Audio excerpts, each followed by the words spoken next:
All right. Welcome everybody to our RUAC Spoon Challenge 27 show and tell. This is the show and tell for the wonderful spreaders and cutting board designs by Kaylyn, who filled in so capably for me when I was not able to be here for the last show and tell. Thank you again, Kaylyn. And so with that, Kaylyn, I'm going to spotlight you, and if you could just talk a little bit about your designs and your spreaders and your cutting board and all that, and just tell folks how you kind of came about these for inspiration, etc. Let me spotlight real quick. Hi, good morning, everyone. And thank you all so much for joining. So as Chuck mentioned, I was tasked with creating a spreader for Rise Up. Sunny and Chuck actually pinged me and said, we're looking for a new template. I know you've talked about wanting to do a little set of something. What do you think about a spreader? And I was at vacation out at my parents' place, visiting them for the first time in a long time. And I was thinking, because I've made quite a few spreaders, but they're all the Yoga and Willie Sundquist style. So I was trying to think about what could be a fun seasonal spreader, something that feels a little bit fall, maybe feels a little bit Halloween, something that would be fun for folks in Sloyd to have like in their kitchen to pull out for a dinner party. So I decided to make a couple different objects, and I was a little worried that the objects may be feeling overwhelming if it's too many things on a template for people to get done within like the template time frame. But I also wanted to give folks a few options so that they could be creative and would carve whatever they would like to. And so I'm a huge cheese board person. Like anywhere I go, any dinner party I come to, I always like have a little charcuterie board, cheese board. And then I'm really big into making like herbed butters and spreads for homemade bread. And so a spreader set seemed really great. And I was back home and I was trying to think about what could be seasonal, what could be fun. And my dad's like, you talk about your axe all the time. Why don't you just make a little axe? And he was right. It was a perfect and fun idea. And I knew it was possible because I've seen people carve teeny tiny axes. Like Chuck made a little axe pendant. Yeah, there you go.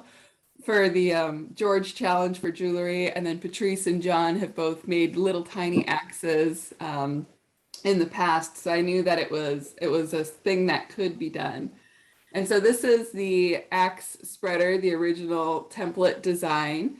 Just something simple, made to look like a little bit of a hatchet, fits well in your hand, and then is tapered so that you can cut that block of cheese or butter element. And then with it, when I was chatting with Sunny about the template, we were thinking around making something that's a little bit more approachable, because this is a bit tricky to carve. It takes a bit of like saw work with some stop cuts. So we wanted something a little more approachable. And as I said, I learned to do kind of the Sundquist style, but I still wanted to link it to this template. So what I did is I used the handle and the blade to then make a spreader. So then it's the exact same handle and it's the exact same blade, just flipped into this kind of standard butter spreader shape.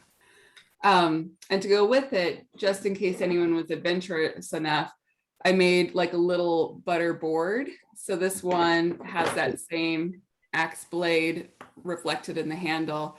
And then the back of it, many of you joined the painting demo. I did a painting and chip carving decoration here. And then this is the side that would be used to actually have the butter cheese on it. So it makes a cute little set, kind of fun. And then for anyone who's just getting into it and may not have the tools to do like the larger board, these little spreaders are really nice to use because you really only need a Sloyd hook or a Sloyd knife. You don't need a hook knife. So one of the things that I wanted to encourage is just playing and variation. So I've got a few that I'll show, and then I'll hand the demo to other folks. But we did a demonstration of decorating techniques. I really like to add some color or add some splashes of fun in. And so these, for the regular spreaders, this is the same wood. This wood was just done a baking soda soak and then roasted in the oven. And then we did some chip carving and painting along here. So if folks haven't had a chance to watch the painting demo, you can go and check that out. And then of course, because I'm in Washington, I did some puns. So I've got a "you turn me right round" and a "butter me up." So I've got a nice pun spreader here. And then for the axes, I just did a couple variations. I did a mini axe, but kept it that same hatchet style. And then I have a Keltoff axe, and anyone who knows me, I don't stop talking about it. So I did kind of a Keltoff style with the beard, Nice. and a little bit more of a wave. And here I did some chip carving on the handle. So it's a nice fancy axe. Then Kevin doesn't stop talking about his broad axe. So I made a version of the Kevin Holler Grain Challenge Champion broad axe here.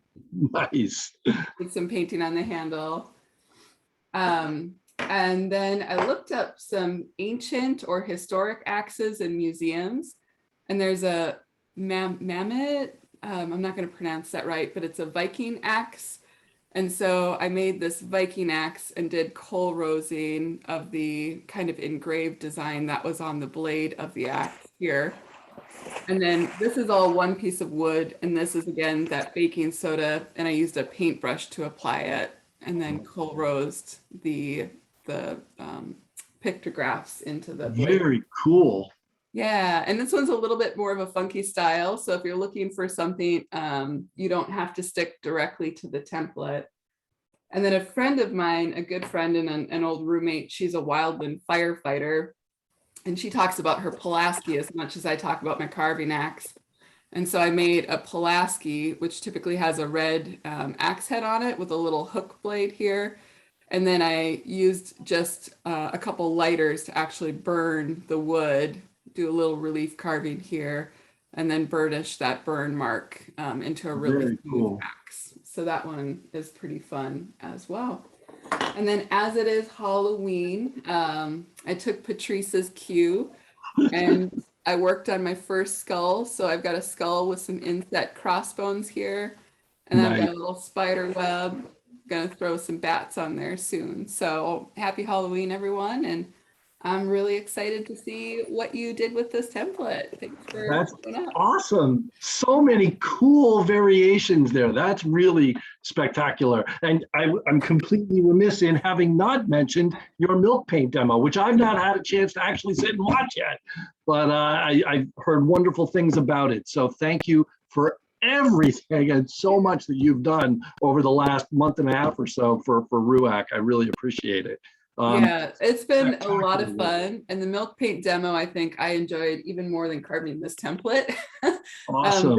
This template, I will have to say, is a little tricky to carve. The results are super fun and kind of cool, but I'm excited to carve a spoon again. So that'll be really good as well. All right. Well, thank you so much, Kaylyn. Listen, before I let you go, one other question. Mm-hmm. So do you know the origins or the meaning, and I'm going to show my cultural ignorance here. What is charcuterie? Where's the word come from and what does it mean? I should actually know that. I think charcuterie typically requires like the dried and seasoned meats, but I actually don't know the origin of the name. Okay. It just sounds fancy when you come to a party. It's better than saying like, I'm eating an adult Lunchables, which is essentially meat, cheese, and crackers. We're all eating Lunchables, but we're like, look at this charcuterie board that we prepared. I think the guess would be that the origin is French. Yeah. But it's, essentially it's salamis, cured meats, not just salami, but, prosciuttos, that kind of curing as well. Yeah. Okay. All right. That makes sense. And it sounds very similar to the Swedish word charcuterie, where you cut meat and sausages and all these kind of goody things. So yeah, I think that's the base of it. Excellent. All right. Well, thank you then for enlightening my ignorance. I'm sorry, what was that, Rachel? Google tells me it's cooked flesh from French. Ah, okay. Interesting. Something else that said. Yeah, Google tells me it's pork Butcher. So it's actually the name of the store, Oh, the wow. charcuterie. Okay. Nice. It really means shark cutting. All right, well, now I have no idea where to go. We can come up, I'm sure, with all sorts of made up definitions. All right, let's go ahead and get started. So is there anybody here who needs to go early on because they need to get off? Okay, Michael, I see you waving. Anybody else that needs that like on a limited time frame? Okay, Jurgen, so I see you and our Sloyd Fairy, awesome. All right, so let's start with Michael. Let me spotlight you and then we'll come back around to Jurgen and to Mozzie. Hold on. Great. All right, Michael. Yeah, thanks a lot. So, Kaylyn, again, thank you for doing the template. I mean, really great to have a lot of options. I tried to follow the template just like you gave out, but, I don't know, things always seem to end up a little bit different when I do them. But so I got a nice curly spalted big leaf maple here. So nice spreader. I, like that, put a little swoop in the handle. Got a micro bevel on the blade there, of course, just so it's nice and sharp for that cheese. I did another one. These two were adjacent to each other in the block of wood.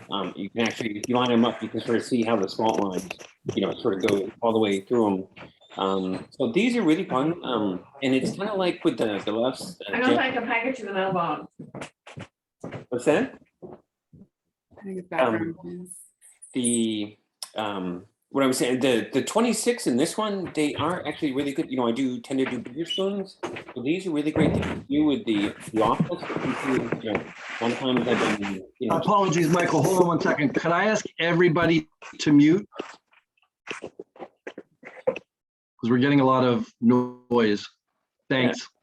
These are great. When you do the bigger spoons, you get bigger offcuts, and so these are great for the offcuts, and you can crank them out. So they're really fun.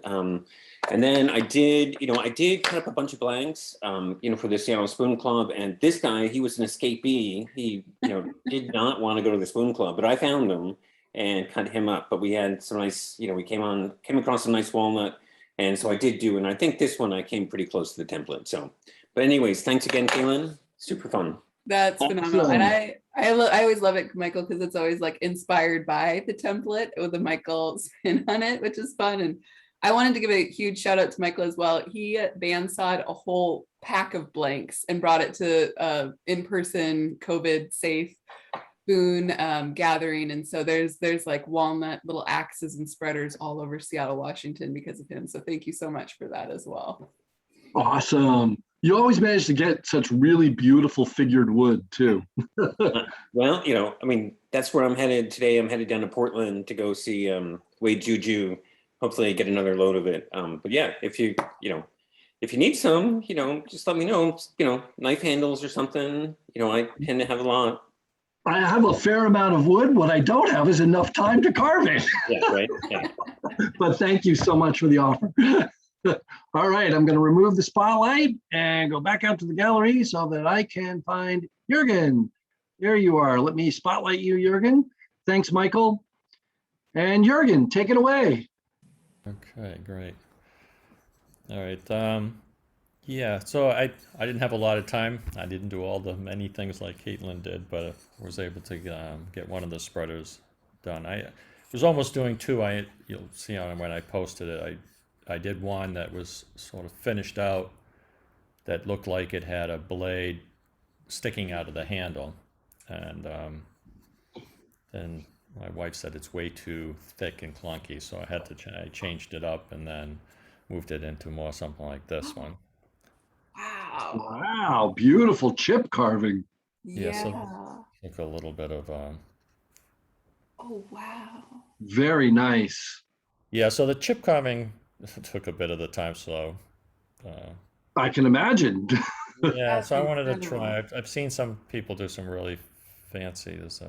That's really cool. Like I'm sure others have done it, but I'm loving it's like a stair step effect. Like you got multi-leveled chips. Yeah. And I haven't seen, I'm sure I've seen it. I just maybe haven't noticed it before and it hasn't registered, but that's really cool. I love that. Yeah, it came out. Yeah, it's a yeah, like you said, it's like 2 layers of carving in there. I feel like if I were to try and do something like that, somewhere along the line, I'd get lost in the pattern and I'd like remove a level that I didn't mean to remove. How do you keep track as you're carving through it? That's incredible. Well, that's what I was always. I was going along, and I'm like, somewhere along the way, I'm going to really screw it up, you know. But Right. I actually made it through the whole thing without a big screw up, so I was happy about that because usually that's what happens. I take something Well away I done, shouldn't. you. That's amazing. I'm sure I would mess that up if I were to try it. I'd be like right up until the last cut. It'd be like there's still plenty of time for this to go horribly wrong. So I also want to mention I ended up you can't see it in the wood, but I did do a couple of those other, the chip carving, which Caitlin Yep. talked about. They did on there, and then I did to get a little bit more color. I used the baking soda Yeah. to it, and I actually baked it in a little toaster oven. And Okay. it didn't take long in the toaster oven. I had it probably around that 375, Mhm. but it Yep. just in 10 minutes it just got enough color in it that I liked. You can't see it here, but it did darken up the wood quite a bit. That's beautiful. Did you along do with the baking soda before or after toasting? I did it before, and it did give a bit of the color, but Oh, I wanted it a little darker. So it okay. was either soak it a lot longer on the baking soda, but um, yeah, I knew the baking would bring out Yep. some of the color, and yeah, it didn't take long to bring out the color. So Excellent. yeah, it darkened up to the point where I liked it. So because it was a very very light cherry. Yep. Beautiful. Excellent job. Well And done. yeah, so thanks, Caitlin, for that video there. It was very, I did watch it. I didn't attend your thing, but I did watch it. It was very good. Thanks. That's fantastic. Yeah, thank you. It's beautiful results. Really nice. Awesome. Any other questions or comments for Jürgen? All right, moving on. Gonna remove the spotlight and go back to my gallery view. And now it's time for our very own Sloyd Fairy, Mozzie. Let me spotlight you. There it is. He's got the tiara and everything. Brilliant. Oh, it's about to get much weirder than that. So I received a package in the mail today, this week, from Switzerland, and I'll model it for everybody. Yes. So I'll go ahead and strike the pose here. Oh, amazing. So I'm going to tell you that walking from my house to my shop like this probably was about to get me tarred and feathered here in the South. So yeah. Yep. Awesome. My daughter was less than amused by me borrowing her tiara. She had a lot of questions and she was very concerned. But that's okay. So funny. I did do the challenge. I made an axe last night. Nice. I ran out of time this week. I had every intention of doing all of them and was super busy with work, but I was able to squeeze this guy in last night. So Oh, that's awesome, Mozzie. It looks great. yeah, it's not quite as inviting with that in my hand as a spoon, I think, as a fairy. But I mean, let's face it, if I showed up in your bedroom at night, it'd probably be pretty weird in general. So yeah. Awesome. Fantastic job. Actually, I like your axe, and you banged that out in one night. Well done, you. Yeah, it was about 3 hours. That's awesome, Mozzie. I like the knot inclusions in it. It's got some cool green on there. Yeah, I was so excited to use this piece of wood because it's beautiful, but I didn't want to use it as a spoon. Yeah. So it's perfect as it's just black cherry, but it's got some cool greens in it, and it's perfect for an axe. So yeah, it's kind of nice because the whole form is flat. So like you can use trickier pieces of wood, or like if you do axing and you get a weird split off, like it's enough wood to use up some quirky pieces for sure. Absolutely. Great. Definitely. Cool. Nice. Awesome. Well done, Moz. All right. I'm going to jump back out to the gallery. Oh, before I go to our next person, so just so that you know, I'm going to make a quick little announcement. The next RUAC Spoon Challenge template is up on the site. It is, I can't claim the design because it was actually modeled off of a Spurtle, a Kuthi Spurtle, and I'll talk about that in a second here. That was a friend's mother's had one that was wearing out, and she asked if I could carve a duplicate of it. So the design is as close as I could get to what that one was. I don't know who made the original. I don't know what the original form came from. If you do a Google search on Spurtles, Spurtles typically are dowel-like instruments, often with like a thistle carved as a finial, a decorative finial on the top of the handle, and they're used basically for whisking oats and making porridge. And it's Scottish, I think, in origin, or Irish, I'm not sure, Celtic. Maybe we'll leave it in the general label of, British Isles, whatever. But in any case, there's another variation of that's also called a spurtle, and it's, I think, referred to as a Kuthi spurtle, Uthie, which is typically used for flipping oat cakes over a fire, right? So that's basically, this is sort of a spatula slash stirring device slash flipping device. So that's where the design came from. It's posted up there, and as always, feel free to go wild with your own design variations, decorative variations, etc. I don't have the physical object because the one that I made, and I intended to make more of them, and I just never got back around to it, I had to give to my friend's mother. So I don't have a physical one myself, and I'm looking forward to trying it again. And I can't wait to see what all of you guys come up with.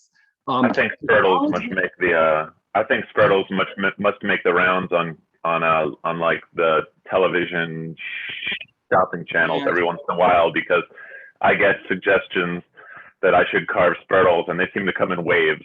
So they seem to, yeah. Yeah, it's become a thing. There's a company out there that like sells them on the late night infomercial type things, and it's become kind of a big thing.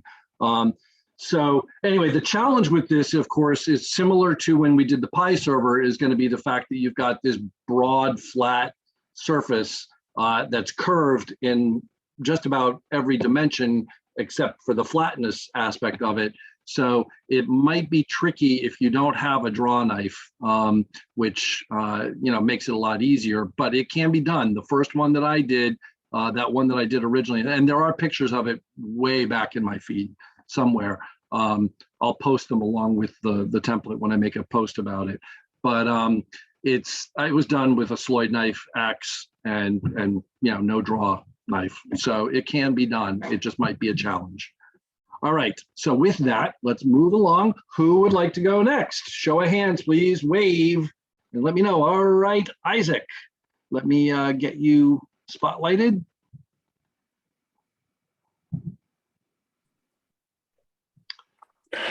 So I made this morning. It's the butter spreader, but it's made out of dogwood. It's a radial piece, so it's got the medullary rays in it. Nice. And it's not finished, but I'm gonna carve my pastor's name on the back for pastor appreciation. Nice. And I think most of y'all may have used the bandsaw. I'm not sure. I used the coping saw. Nice. Oh, that's great. That's a great idea. How's the dogwood to carve, Isaac? That wood grain is beautiful. It depends on like how green it is, but it sort of grows different depending on if it's an open area or if it's a wooded area. But in a wooded area, it grows straighter, and it's going to have more wood you can use to make a spoon out of, like something like this. Yeah.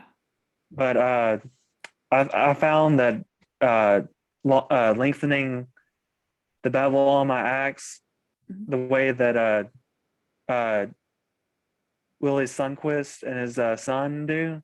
That really helps with dogwood a lot. Very cool. It's beautiful. That's going to be an excellent gift. Really, really Yeah, nice. really nice. Oh, that's gorgeous. So you're saying it grows straighter if it's in a heavily wooded area, dogwood, as opposed to if it's in an open area? That's my theory, because there's a dogwood tree in my family cemetery, and it's really branched out, and I can't find any trees Okay. that are like that. Okay. Interesting. Very cool. I don't think I've ever seen dogwood as a material that I'd have access to anyway. Very cool. It looks beautiful. Yeah, it got hit by a blight. So Gotcha. Just so you know, you're breaking up a little bit, and I've got a message showing that your network bandwidth is low. But I mean, we've heard most of what you're saying, but you were just breaking up there a little bit. okay. I didn't make anything else, but I also I started on this, and it's got it turns this purple color with the decay.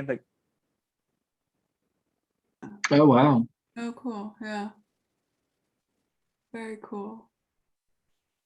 All right. Excellent. Were you all set now? Are you done, Isaac, or do you have more? I'm done. Okay. That's all right. it. Thank you so much. Excellent job. All right, let me slip back out to the gallery view. Who would like to go next? Wave a hand. Wave, wave, wave. All right, John in Scotland. Let me spotlight you. Mr. Couples. Oh. Is that me? Can you all hear me now? Yes. Right. So I quite like this template as well. And I started off reasonably simple. So that's just another one of Kaylyn's bits, just milk paint and a little bit of rub down. That's just sycamore. Nice. And the same thing with some chip carving on it. Nice. They aren't oiled quite thin, they aren't quite finished and oiled yet, but then another one with more chip carving. Nice. With different just little designs in the back of it. Yep. Then it was just done and then chip carved through. Very nice. So just little designs chip carved through it. Yeah, that's brilliant. Very nice. There's more. Then wait, there's more. Little tiny chip carves, just quite simple, just following like a wee trail going down it. Yeah. And then I tried some relief carving, which is the first time, a bit like you're saying, try to do it in different degrees. So cool. It was trying to get your head around which bit not to carve away first. Yeah. So it was just little bits and randomness. Very nice. Then I did a black one, and then when I rubbed it down slightly with sandpaper, where this side went, wherever it was, the high spots which were rubbed down, I just chip carved them as well. Nice. And a little bit more chip carving at the sides. Very nice. And then it went a bit crazy. So it started with my Swedish carving axe. So nice. The sun's actually out here, so it's hard to see, but and then it's got chip carved right around the handle. Very nice. And some black milk paint on it, and then rubbed to make it look like the handcrafted axe you get. And it's a two-piece one, so it's got wedges. The wedges are going vertical rather than or horizontal rather than vertical, so it won't split. It says, but no, that was. That's spectacular, John. Really nice. Wow, you really went to town. I know Seven or eight of those sweaters? That's amazing. It's snowballed a little bit, but I think that's me done with them at last. So, like you say, I think I was trying to carve a spoon again and something with a bit more shape to it, or a bit more curviness to it. So, but once you start chip carving, it seems to become addictive. It took years to decide to do it, and then after that, it goes kind of out of control. That's right. But you go to John's house, you see chip carving and all of his moldings and all the furniture around the house. That's the way it's going. And they say that's all Ian Glendinning's fault for nagging for about 3 years. Eventually succumbed to it. That's too funny. So no, that's me finished for them all. But no, I quite like that template. It was because it was completely different. It was a good one, Caitlin. Yeah. John, I just love the bold color, and then kind of how chip carving, even when you just do that tiny line of triangles, how much that can add to a form. I think sometimes people get intimidated with chip carving, thinking you have to do the whole handle or like a really geometric design. And I thought that was fabulous, just with that little curved line of chips. It's got a lot of variety that you can do with it.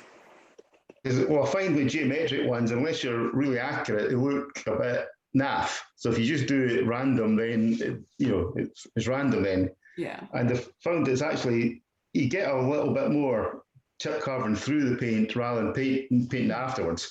Because you can like these ones, you can still see it, but it's like quite subtle, which rather than the white wood showing through, especially up in Sycamore. But no, I think we'll try a bit more chip carving and painting. Yeah, I think Dan Lawrence is particularly effective at using those super tiny little triangle chips in various like flowy little patterns and designs that are relatively minimalist and yet super effective. They just really pop. So I agree with you, Kaylin. It doesn't have to be incredibly elaborate to be effective. And Dan he didn't invent this, another carver, he used the idea, but it's called a sketch block. So he just has like a billet of wood that he always keeps around. And then when he has ideas, he'll just do like 5 or 6 chips in it. Yep. And right now his sketch block is covered with like a lot of wheat fronds or wheat like tops to grass and little fish. So I recommend if anyone's trying to get into chip carving and thinking about like where to start, he's got some pretty cool ideas and ways of being inspired. Yeah, and Craig does that too. He calls it a fiddlestick, which I quite like. I like that. That's great. Yeah, it's great. And it's you can also, it's a lot easier if you try it in a softer wood too, as something to practice on. Because sometimes trying to do this stuff in something that's become dried or rock hard, it can be a challenge. All right, who would like to go next? Show of hands. Thanks, John. Great job. I've got something else to say. I just wanted to give credit to my woodworking friend, and he gave me the idea to use the coping saw. Nice. So I just want to make sure he got the credit for that. Yep. Yeah, thank you. It's a great hand tool alternative if you don't have access to a bandsaw. It's a coping saw and or even a smaller bow saw with a relatively narrow blade that you can turn. Same idea. Right. Yeah, I'm thinking I'm gonna head out so it speeds up for everybody else. And you're good. I'll watch it. Sorry, go ahead. I can head out so it speeds up for everybody. I don't think your bandwidth is affecting all of us. I think it's just that when sometimes you talk and the video quality is just a little bit disconnected, but for the most part, I think you've been fine. So don't worry about leaving if you think it's affecting all of us. Right. Okay. Thank you. All right. So wave of hands. Who would like to go next? All right, Jody, and then Kevin. Let me spotlight you, Jody. Morning. So I have been kind of busy with the studio project, so I just did say 1.5 spreaders because I'm not finished yet, but this is one that I did yesterday and it's not oiled yet, so I'm looking forward to doing that. These are both out of cherry and I followed the template for the most part and then kind of just adjusted it a little bit as I went along. So I'm happy. I think they feel really good in your hand, and I think they'll be really useful. Those look fantastic, Jody. Yeah, really beautiful. Thanks. Yeah, thank you. It was fun. I didn't get to the other ones, but I think that I would like to try doing the cheese board. So at some point I'll keep an eye out for a piece of wood that I can use for that. Thanks, Very Kaylyn. nice. Well done. And your studio is coming along fantastic. It looks awesome. Okay. All right. Let me jump back out to the gallery and find Mr. Kevin Haller. Spotlight. All right. There he is. So first, how can we say enough about Kaylyn and her participation in Rise Up and what she brings to our community, right? Right. Absolutely. I imagine Kaylyn is that type of person that brings a lot to any community that she's a part of or attached to. It's easy to see, and her carving is no small thing either. I think I have 3 Kaylyn spoons, and they're amazing. I wish I had them on me.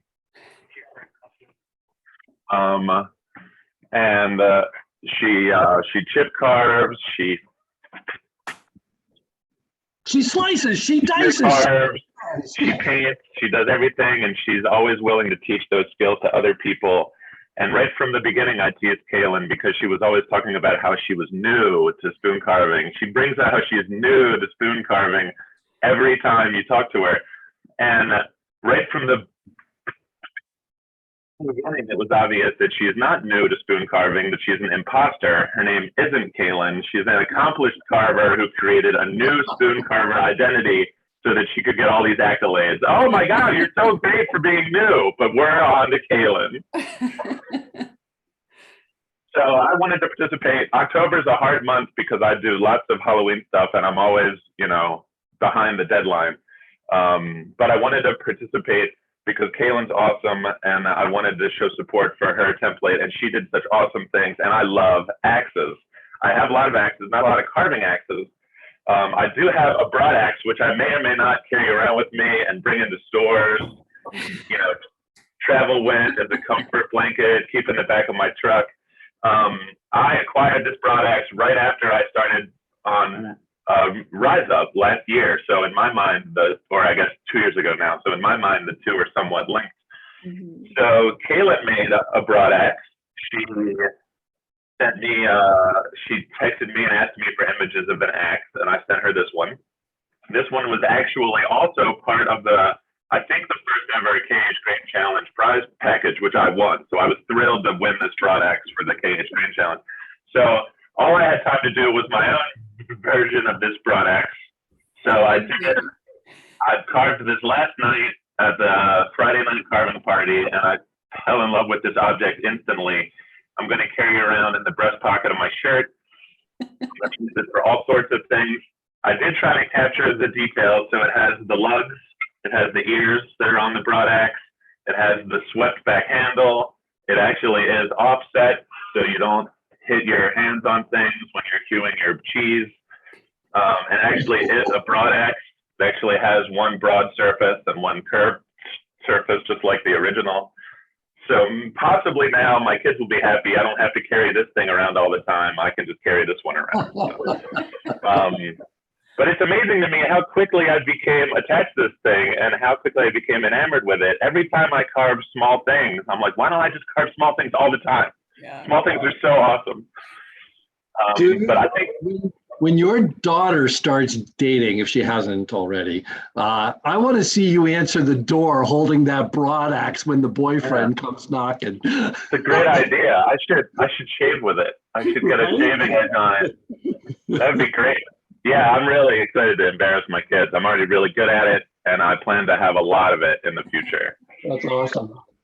My kids in the background are agreeing. I don't know if you can hear them in the other room. So yeah, I can't say enough about Kaylyn. I've gotten to know Kaylyn over the past year. She's an awesome person to know, and she's a great presence on Rise Up. Oh, thanks, Kevin. Oh my God, easy to say. Yeah, thank you. I'm excited that you've now got a tiny axe to carry around with your spoon in your holster and your tiny spoon in your hat. So it's a good look. I'm gonna have to make my wood tools axe even smaller so it fits in the pocket of my hat along with my tiny 9 and my tiny 16.1. That would be fun. Great. Really nice job on the carving on that little broad axe, man. That's really cool. Very awesome. Thank you. All right, let me remove the spotlight, jump back out to the gallery view, and who would like to go next? Wave a hand. All right, Nancy, let me get you spotlighted real quick. All right. Okay, take myself off mute. Yep. Can you hear me? Yes, we can. Okay, I didn't have a lot of time with this template, but I did, I was nudged a little bit by Rise Up and Carve friends to take a look. And so I went into my bucket of offcuts and found two. One was a very thin, you can see how thin it is, piece of mulberry that I cut, not mulberry, mimosa that I made, and you can't really see it. And I ebonized it and then painted the handle like a dark blue. So it's a very midnight. Yeah. Kind of to go with the Halloween theme. Very nice. Just kind of did my own take on the swoops of Kaylyn's template. And then I did a little one in plum and put some carves, some chips in it in 2 different levels, which highlights the grain color change, which I left the oxidation of the plum. And the other side has a little bit of the rough under bark surface on the edge. So that's it, just 2 little spreaders. But I really enjoyed it, and I love keeping the offcuts. And sometimes when I don't have the energy to get my axe out and axe a new blank, I just go into my offcut bucket and pull things out and make little spoons or little spreaders. And it was a great inspiration to try something a little different. So thank you. Very nice. Excellent job. Well done. I love the use of the oxidation or the oxidizing of that spoon to just add a little bit of that single facet on the top and those triangles. That's a really lovely highlight of the wood color. Nice. Yeah. Thank you. It was fun. How did you ebonize? Just the iron, steel wool and vinegar solution. I have a jar of it that I've had now for almost a year, and it doesn't seem to, if anything, it seems to get better. It gets things pretty black pretty quickly. Nice. And this really took to it. So it added a nice, and you can't probably see it, but it has a nice shiny burnished surface to it. And because it's so thin, it's actually quite strong. So I think it'll slice up some cheese pretty well. Awesome. Yeah, and being an East Coaster, I don't get on those late night parties very often at all, actually. So I miss interacting with Kaylyn a lot, but I really appreciate your commitment to the group, and it's meant a lot to me to be part of this. So thank you. Absolutely. Wonderful. Well, glad you're part of it. Yeah, it's wonderful to have you here. Your painting is always very inspiring to me, Nancy. So it's great. Thank you. All right. Well done, Nancy. Let me jump back out to the gallery. And who would like to go next? Wave a hand, please. Somebody, anybody? Who would like to go next? All right, John, and then Sunny. Let me go, John, spotlight you. All right. Remember to unmute yourself. I am. Yeah, these are awesome, Kaylyn. Thanks, John. I know you're thinking of me when you put these together because I make those minis all the time. Yeah.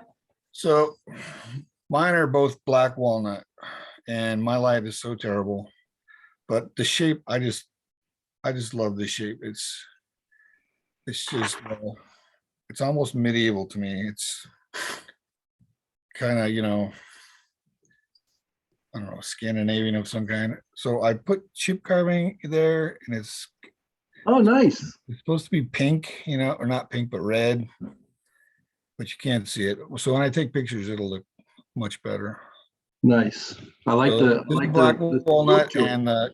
and the grains are beautiful, even though you guys can't really see it. Yeah, it's not too bad. You can see it pretty well. Here's the matching axe. Nice. I've got a little bit of a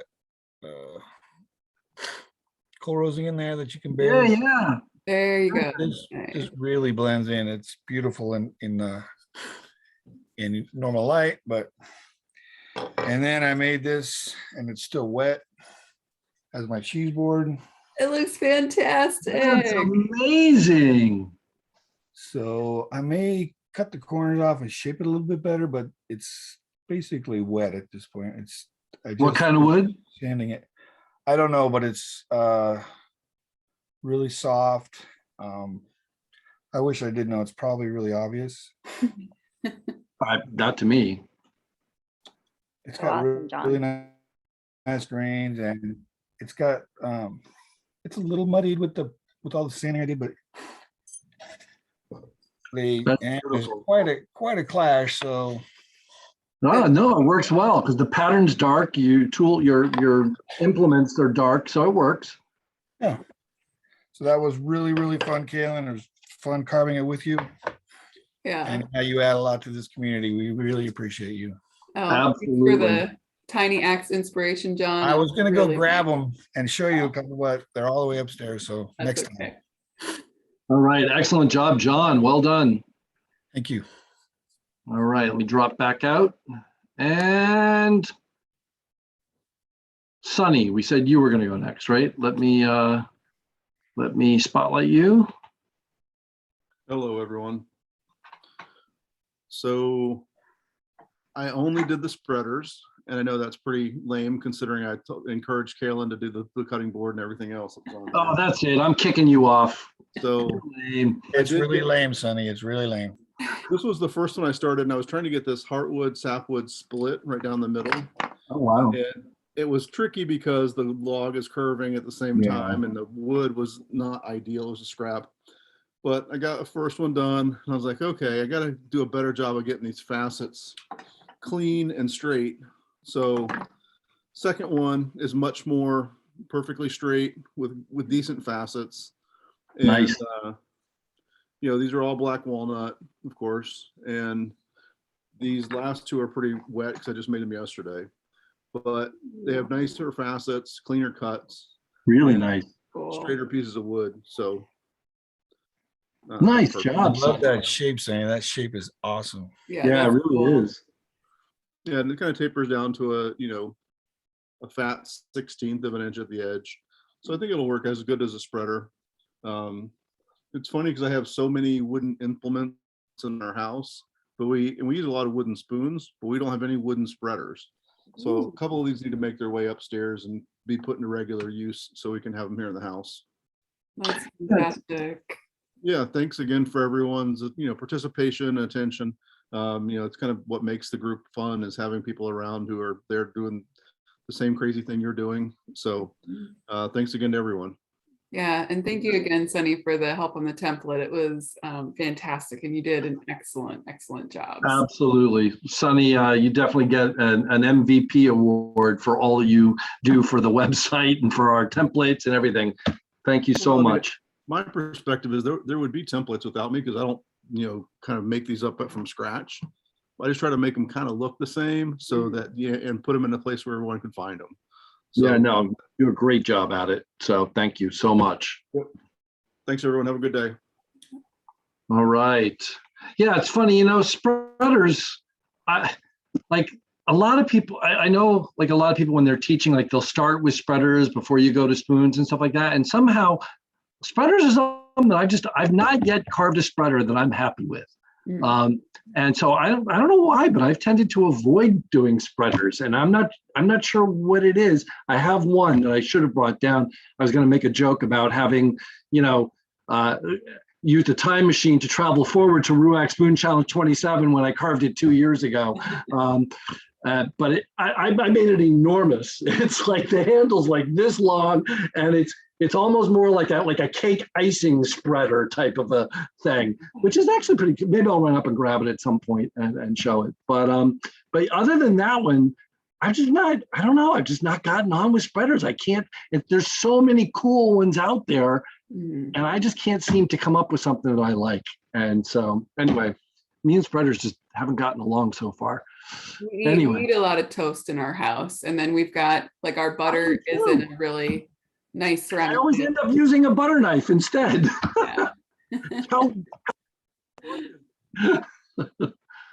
Anyway, all right. Sorry for the distraction. Who would like to go next? Who hasn't had a chance yet?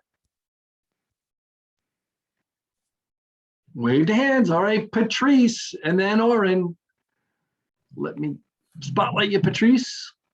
All right, there she is. So thanks, Kaylyn, for the fun template. Obviously, I'm a huge fan of mini axes, and I was really excited about this template. So here is the axe in black walnut, and I was a lucky recipient of some blanks from Michael Wooden Spoonful from the Seattle area. And the wood is just gorgeous. Nice. And then spreader. That's beautiful, Patrice. That is gorgeous. Yeah. Really beautiful grain. And I saw how sleek John's was, and so I wanted mine to look like that too. So I thinned it down and made it really smooth. And then I only painted the very end. I don't know if you could see it, and then sanded it off. But that was the extent of my decoration this time, because I really didn't want to detract from the beautiful wood grain. Yeah. And then I modeled my axe after the Kaltoff shape as well, and it just fits in my hand like perfectly. And then I wanted to have a board, but I did not have time. And so this was a piece of walnut plank that I had got at the wood working supply store, and I painted it with my usual hexagons. Nice. Sanded that off a little so it would look distressed, and now I have essentially my little cutting board set for plant-based butters and cheeses, but it's all walnut, and so it's just like a really cool, I don't know, it's cool. It's like a seasonal, it's a cool little project. It's a cool little moment in time where I got to carve with Kaylyn and John and with all of you guys, like a really fun little set, and it's been really cool. So thank you so much, Kaylyn. Really appreciate So it. no charcuterie for you, nothing but veganuterie here. Veganuterie. Excellent. Beautiful job, as with everything you do, Patrice. Really spectacular. That the wood grain on your spreader and your knife is so gorgeous, and I love that you rounded the handle out. Like, I think that looks really graceful, and for that piece of wood it's just perfect. Super cool, Patrice. And also I really dig your tank top. It looks fantastic. Thank you. Yeah, where did that come from? So I made a sticker. So this is my Sloyd base sticker. Sorry, I just got wood oil on it. And then I decided to turn it into a larger version. So good. Nice. All right, I want one. Got that. Double I got XL, that I want a sticker and a t-shirt. Where do I sign up? How do I pay? Okay, DM me, Chuck. All right. Thank you. But I thought it would be like Halloween appropriate, right? My It's little awesome. skull and my bats. So That's yep, spectacular. that's my sense of humor, I guess. Brilliant. Love it. All right. Way to go, Patrice. Awesome job. We jump back out. Oh, I almost ended the meeting. Hold on. Cancel. Chuck, move away from the controls. Right? I almost like just shut everything down. That would be horrible.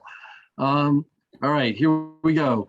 Where were we? Who needs to go still? Who would like to go next? That was me. I was next. Oren, that was it. Thank you for reminding me. See, God, getting old sucks. My short-term memory is going. Here we go. Spotlight Oren and Alan in the background. That's right.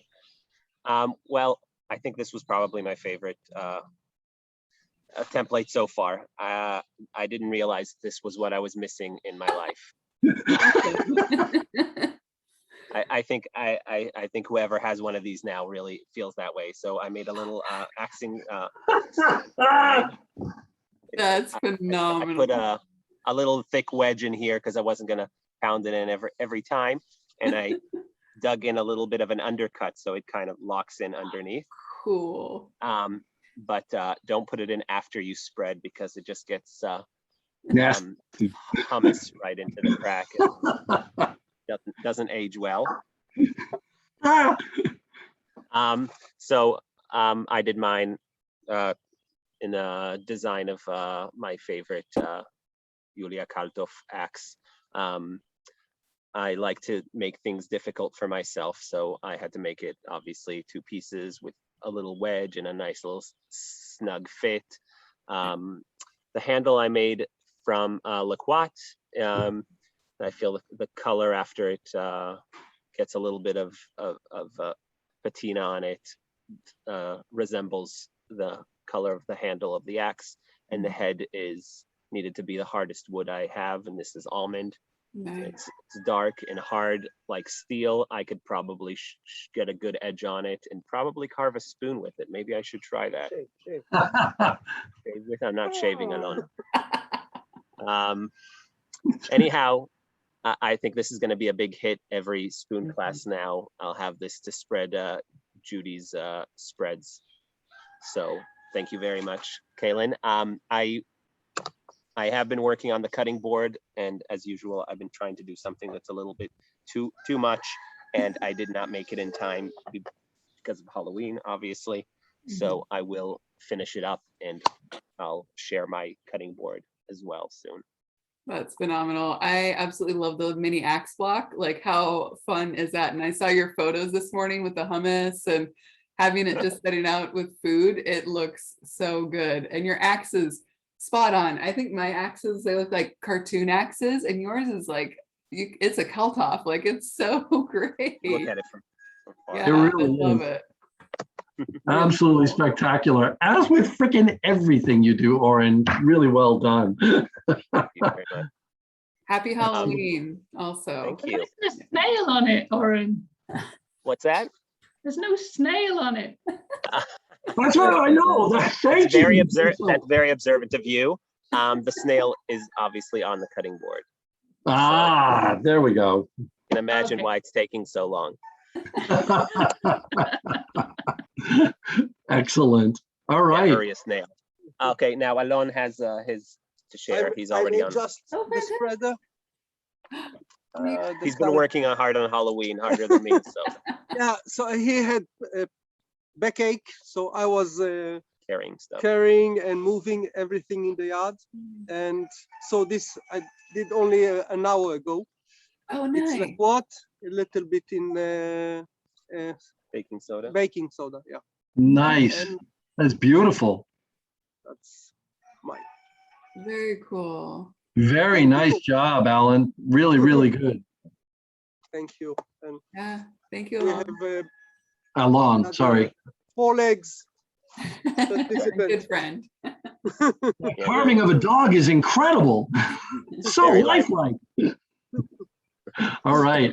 Excellent job, both of you. Well done. All right. Who would like to go next? Wave a hand, someone. All right, Andrea. And then Suzanne. All right, let me get you spotlighted, Andrea. There we go. All right. Okay, so I just made a spreader. It's really, really fun. I love that it's so little, and I think I made it a little bit too little, but here it is. It's made out of some sort of a cedar. I don't know exactly, but I love the grain on it, and I painted the bottom to match the shape angle, and that's it. It's really tiny. So cute. It's Cute. so cute. I really enjoyed it, Kaylyn. It was so fun. I wish I did the axe, just looking at everybody's axes. So I think I'm going to do that and do that a little bit late. But it was really fun. I really appreciated it. I love the shape of it. And I don't have a spreader, so now I have a spreader, which is fun. So, And the red stripe makes it go faster. yeah, it is. That's really beautiful. Did you do a tape around to do the paint lines that straight? Because it's really sharp. Looks I so nice. did, yeah. I put some masking tape on this side and on this side and just painted Excellent. in the middle. Lovely. Very nice. Oh, Yeah. It's such a sweet little spreader. I really, really like it. It's fantastic. I just, yeah, it was really fun to make. I like the shape a lot. So thank you Excellent. for sharing it. It was really cool. Beautiful job, Andrea. Excellent. Thank you. All right, let me remove the spotlight. Let me drop back out to the gallery. And where were you, Suzanne? There you are. Hold on. You have to change because I'm gonna use that one exactly. I'm gonna show you why I don't want the other side. That flip. Wait a minute, which one? Now, Okay, this one. Hold no, on. you were right. You were right. This one? Yes. Okay. So this is the first time I make a template. Nice. Excellent. Well, we're so glad you're doing this and you're here with us and sharing it. So awesome. Yeah. The axe isn't done properly yet, but now you see the size of it. Wow. That's great. I have a little bit left to do on it. And what can it be? This might be like 11 centimeters or something. And my little spreader is even smaller. So cute. Those are fantastic. Awesome. But it's no, it was fun making it. Mm-hmm. And getting all the shapes and stuff. And this is made from birch. elves to spread their spreads on their tiny little crackers. Yeah. Yay! No, so this is really fun. It was a challenge, but it was a cool challenge, fun challenge. I find carving smaller scale stuff way harder. It's because you need almost as much force to cut through the wood fibers, but you've got a much smaller piece. And so if you make any mistakes, man, it's so easy to slice yourself. Exactly. You know, by accident. Yeah, it's tough. And I messed up. I don't know if you can see it, but I glued it together. Crack. Yeah. Yeah. Yeah, a crack. It went all the way through. I've tried carving tiny axes multiple times. I even have this tiny little, I don't know if you can see it because it's clear, but it's a tiny little axe template that I did at one point because I was going to try and churn out a bunch of these for pendants and stuff. And I got so frustrated because I was cracking probably 2/3 of them as I was going along trying to do it. So, yeah. You know, they're very difficult. And I haven't been using, I've been using a bit, sewing a little bit, but not for the shape.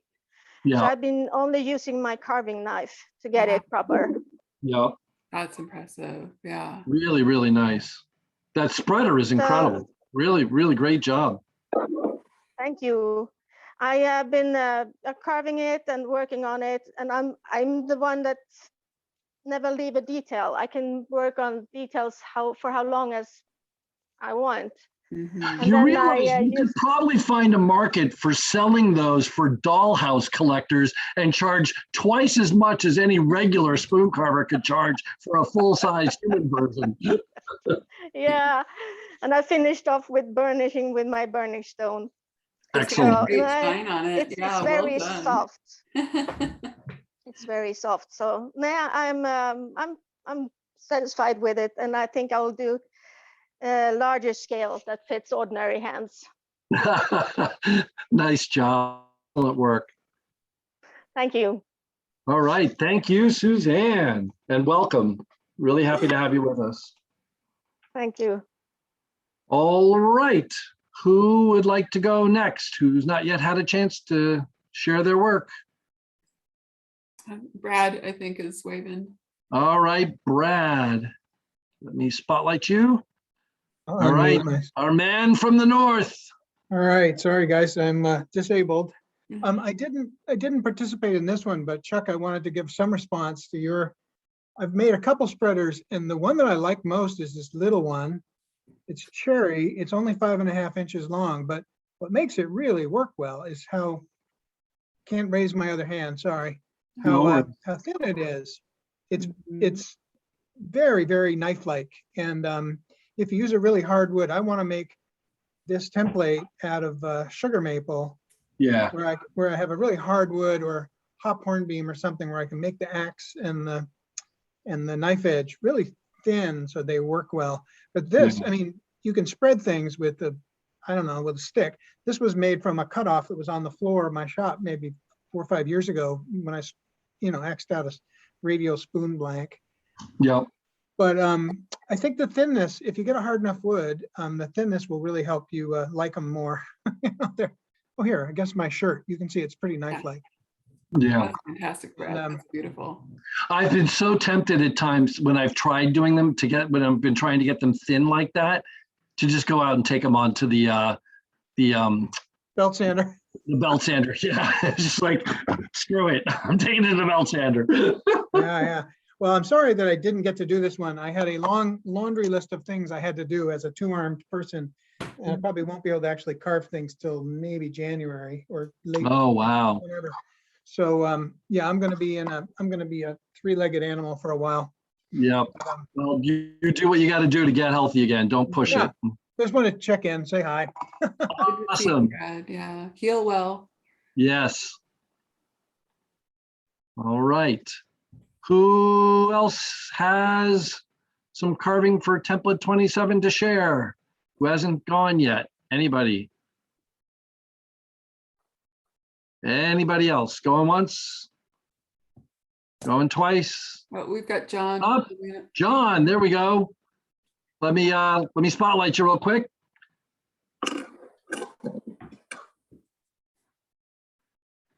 All right, John, where are you coming in from? So I'm in Ontario, Canada. Excellent. Welcome. And this is my first time coming to a show and tell, but I've been like watching the YouTube videos for like the month, and I joined a couple of the daily sessions already. Nice. Excellent. Welcome. I almost missed this actually. I woke up and I was laying in bed. I was looking at Oren's stories, and then I saw that he was on the event right now, so I quickly hopped on. Oh, fantastic. Awesome. Glad you did. This is awesome. They're not quite dry yet, but this axe, I just kind of modified the template a little bit and gave it a bit more of a sweep and just gave it a little beard. Yeah. So I'm not done with it yet though, but like Ryan and Oren were joking the other day about your finger fitting behind that all nicely, and I really like that. That's cool. Excellent. And that's a little spreader. I'm still kind of waiting for them to dry. It was really wet birch, and I was scared to just like leave them drying while they were all chunky like this. So I think I really want to thin them down. Yeah. Those are beautiful though. The birch gives a really nice finish, nice cut. And I like the modifications. The beard looks really cool on that axe. Thank you. Yeah, I like it. But just kind of went for it. But yeah, that's it. So now I got to ask, is it really that cold right now up in Ontario, or are you just dressed like this for Halloween? So I can see my breath a little bit right now, but it's not as cold as the other days. Wow. How far north in Ontario are you? Not very far, actually. Like, it's just because it's the morning right now. Okay. Yeah, I'm Yeah, not. it's chilly damp here. Yeah, I'm out in a trailer right now. Okay. Excellent. Well, really happy to have you here with us. So, a great job. Thanks for doing this. Yeah, I'm glad you jumped on. All right. Yeah. I look forward to it. I've been on a bit of a hiatus myself for the last 2.5, 3 months or so. So I'm hoping to find a way to get back on to Rise Up more regularly. But anyway, all righty. Who else? Is there anybody else out there at this point who has not yet had a chance to share their work? If not, we'll jump over and start going through the Instagram posts. All right. let me share my screen. Actually, before I do that, let me run up and get my enormous spreader from a while back. I'll be right back. Talk amongst yourselves.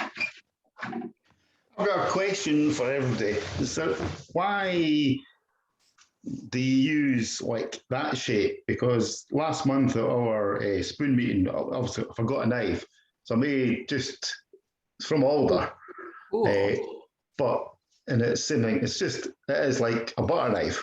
Why like the spreader shape as opposed to a traditional? Is there any reasons? Why not? Yeah. For me, the only reasons I did it is just to mimic the axe handle and the blade. But other than that, I think like doing a butter knife style is a really cool and useful idea. And it would probably even be better because you could fit it into like a peanut butter jar to spread peanut butter. This one, but this, I do think that like if you're cutting into like slightly harder things, like having the extra, nice, but like you can angle it down a little bit more than just cutting it flat. But I don't know if there's any other reason. If someone else, my design aesthetic had no other reason, but if anyone else it's knows, just, like, it's just design more than anything. All right, no, that's fair enough. I just wondered. All right, I'm gonna spotlight myself. How do I do that? Add spotlight, there. Actually, I gotta remove the spotlight from John. There we go, hi. Can I answer John's question before you jump into Instagram? So, okay. So John, about spreader shape, I have this spreader. It was the first spreader I bought from another carver, and I found that I use this edge for the spreading. All right. So actually, because I'm tall and the countertop is below me, I can actually spread like this, and it's way more comfortable than using it like a butter knife and trying to spread like this, because either then my hand is on the counter or I have to hold the plate up. So then I have this awesome spreader from Kaylyn where the edge is actually like that. The edge is actually offset and up high. And then this spreader I have from, I think this is Joseph John Paul, there's a huge bevel on it. And that bevel, actually, this might sound really weird, cuts great slices of butter and cheese, because you put the edge where you want it, and then the bevel kind of rides down and makes the perfect slice every time. So there actually is something to this shape instead of just using the standard shape of a knife, because it's nice to have the edge up high for that kind of a motion, so that anyway. Yeah, no, I mean, no, we'll give them a bash. I've never actually tried one of these, but no. So this was out of necessity because, and there's Alder too, and it's still cut cheese when it was just fresh Alder, and it was just cut cheese last month, just carved and rough cut. I mean, it's properly finished now, but at the time it was just rough carved, and it's still cut cheese. So, but no, that's fine. Awesome. All right. I'm gonna jump back. So this is the spreader that I carved, like, I forget, like probably a year and a half ago, and it's enormous. Woo! So, and there's several things about this that I don't like. The number one thing being that actually an upswept handle does not work well. You actually want the curve to go the other way. So it's like a reverse downward curve, because it fits better in the hand when you're trying to use it side on to do a spreading action. And I made it so big that, like I said, it's really not useful for like a charcuterie board type spreader. It's really, I think it would be useful for like spreading icing on a cake, would probably be the only thing that I could see it being used for. But what I was really happy with was I got that beautiful kind of feathery grain action going on right along where the bevels meet there, which I thought was really cool. Somehow I can never seem to make that handle happen on a knife handle, but it worked really well on the blade of this spreader.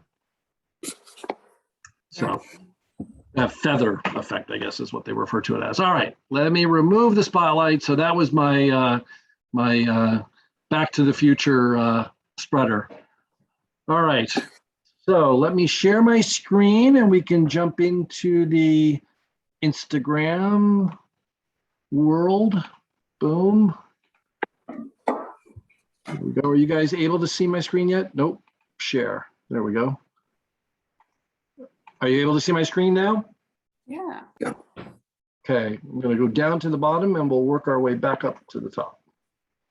I'm not sure why that's in there, but it must mention.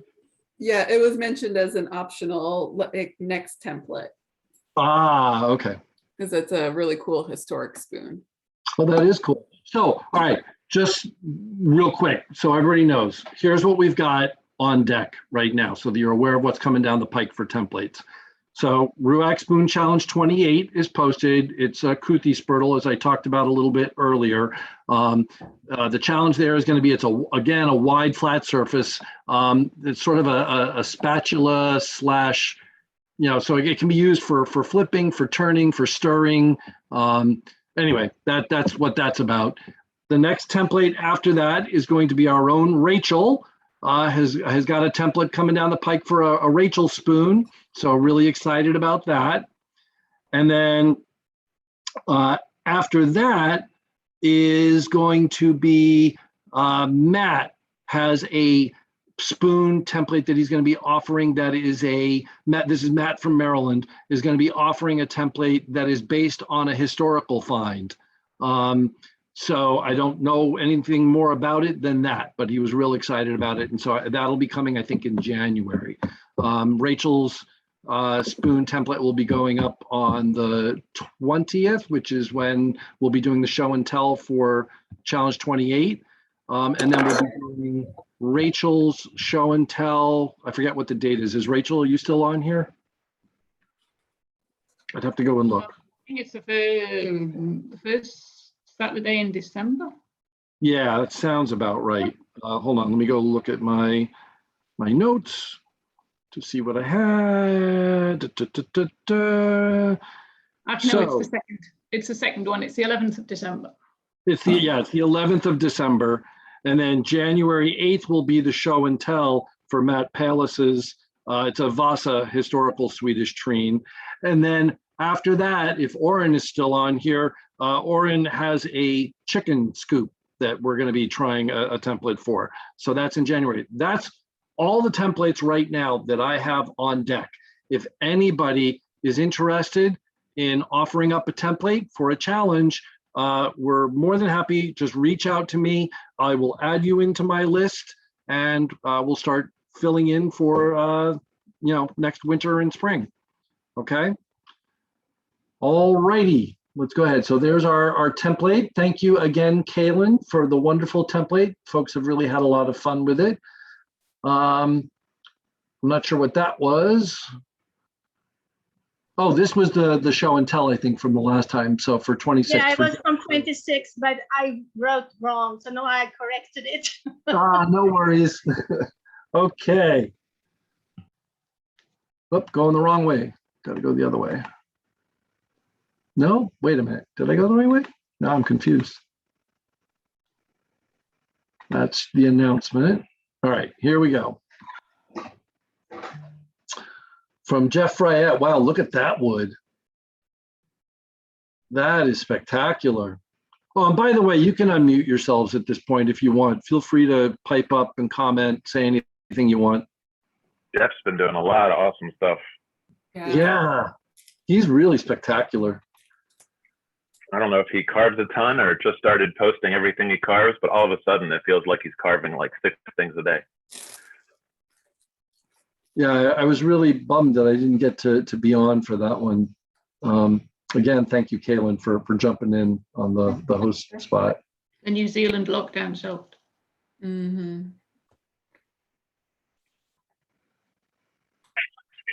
Very nice. All righty. Oh, this was your gathering. It was. I wish he would have taken the picture, I think, of all the templates that he brought, but it was pretty, the blanks that he brought, it was pretty cool. Nice. It's always nice, man. I'll tell you, we had so much fun, right, Kevin, at the Spoon Camp, New Jersey one. It's always great, man, when you can get together in person. So great. And the milk paint demo. Again, thank you for that. I haven't had a chance to watch it yet. I'm like dying to get in and actually watch it. It's pretty fun. There were a lot of people on, and we had some really good like shared tips and tricks from just the participants, and it was a fun call.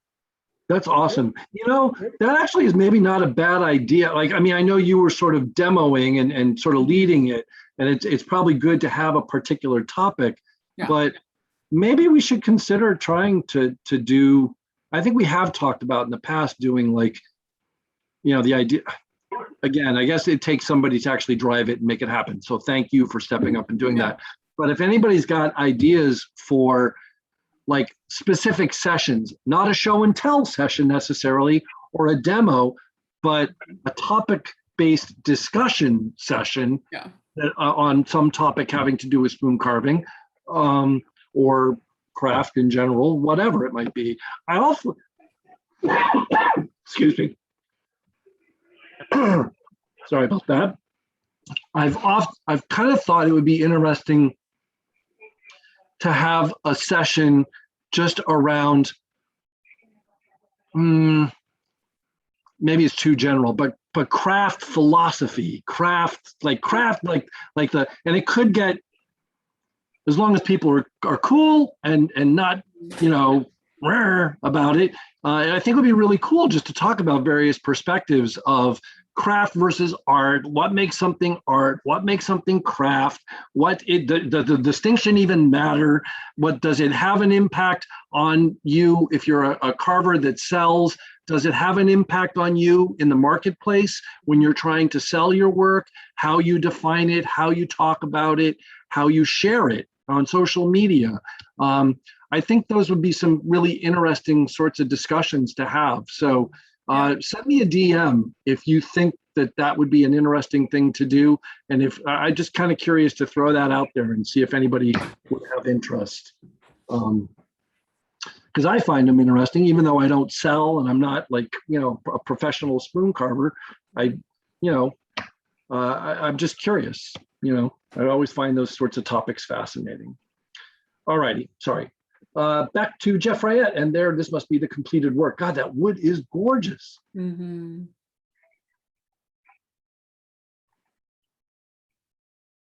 Really nice.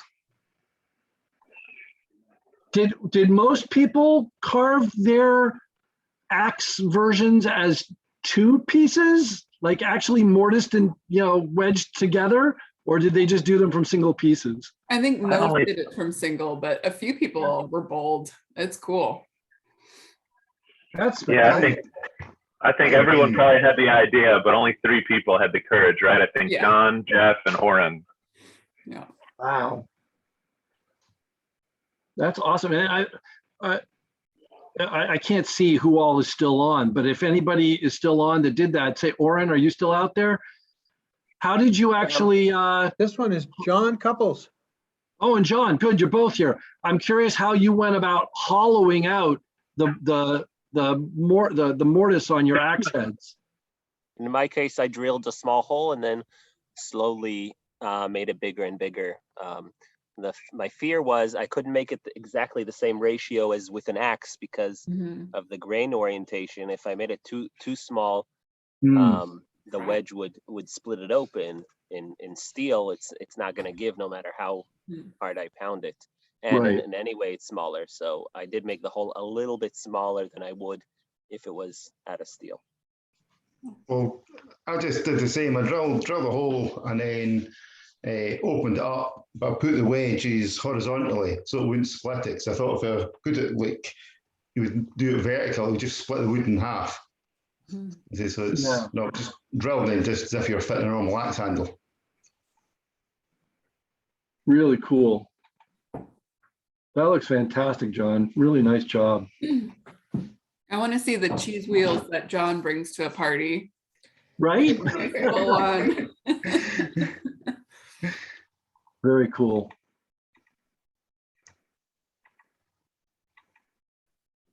I thought All right. that actually was an axe the first time I saw that. Right? It looks like it, doesn't it? It really does. Well, that was the whole idea of painting it black and then rubbing it back. So it looked like, because when you look at a Swedish carving axe, that's what they look like. You can see all the forge marks in it. So that was what I was trying to emulate. I love the little broad axe. Very cool. I like the butter and cheese board decoration on the milk and the milk paint on the board.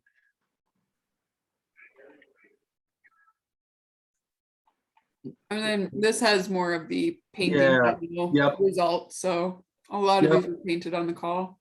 They're really cool though. I don't mind looking through them again.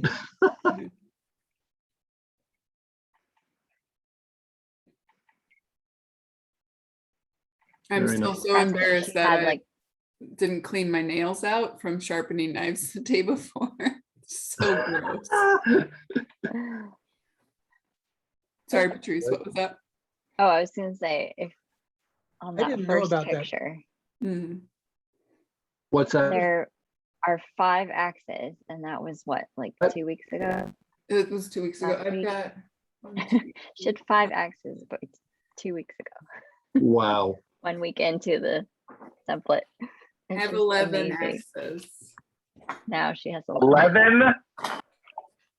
Are we going to see a whole group shot? I want to see a whole group shot. 11 axes. 11 axes. Please. That Pulaski you made with the red handle is so freaking cool because I've seen so many of those like on walls that look exactly like that.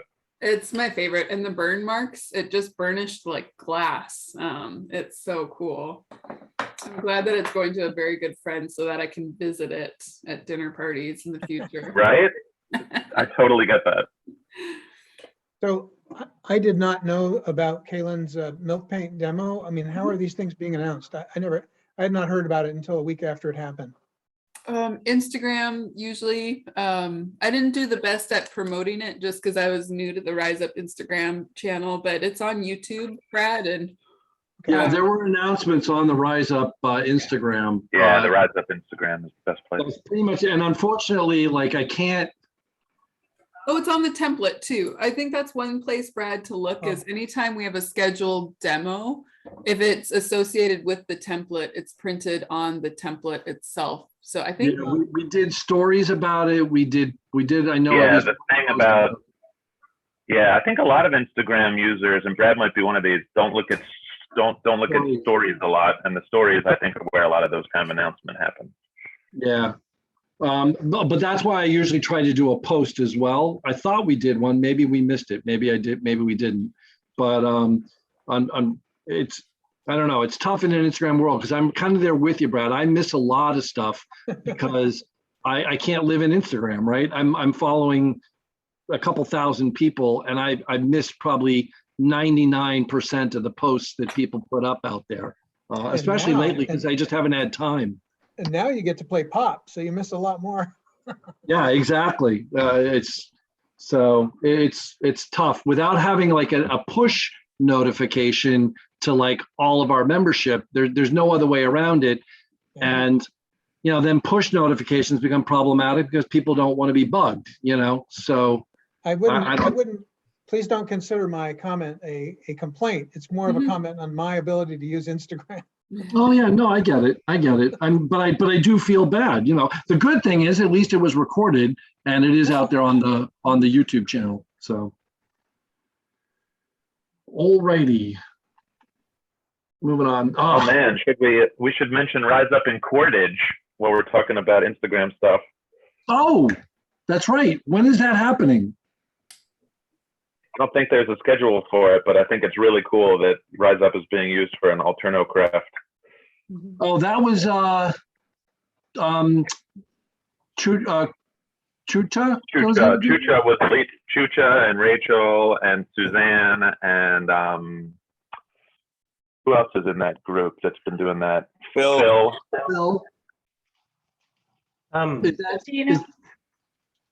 They're not really related to the template, but I did want to share my spreader designs and talk a bit about them. Oh, yeah. Okay. Julian makes great spreaders. Um, I can wait until we're done with the okay, yeah. yeah. Right, so this is gorgeous. Look at that quilted maple, man. Yeah, isn't that beautiful? Just looks like oil on water type of a thing.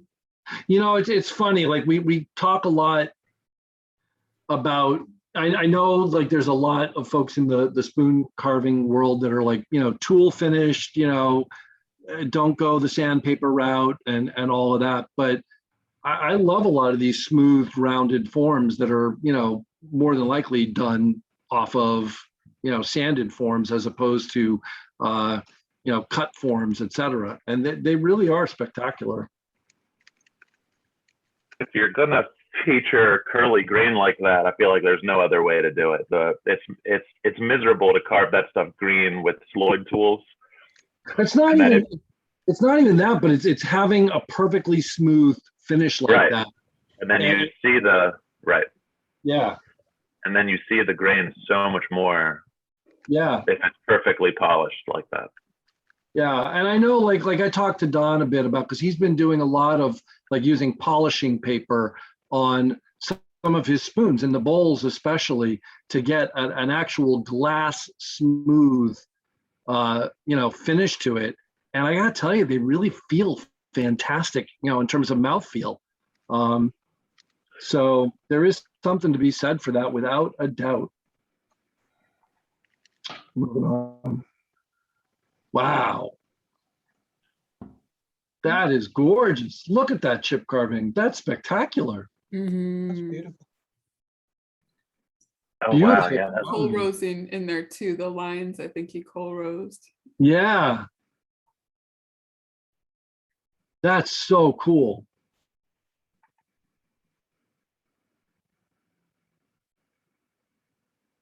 So this is an area where, you know, form and function are starting to conflict here. Yeah, I now would you agree start with that. Spreading stuff and it's all in, you get all the gunk in all those little holes. Yeah, I was just sitting here thinking the same thing. It's great to look at. I have to wonder about that functionally.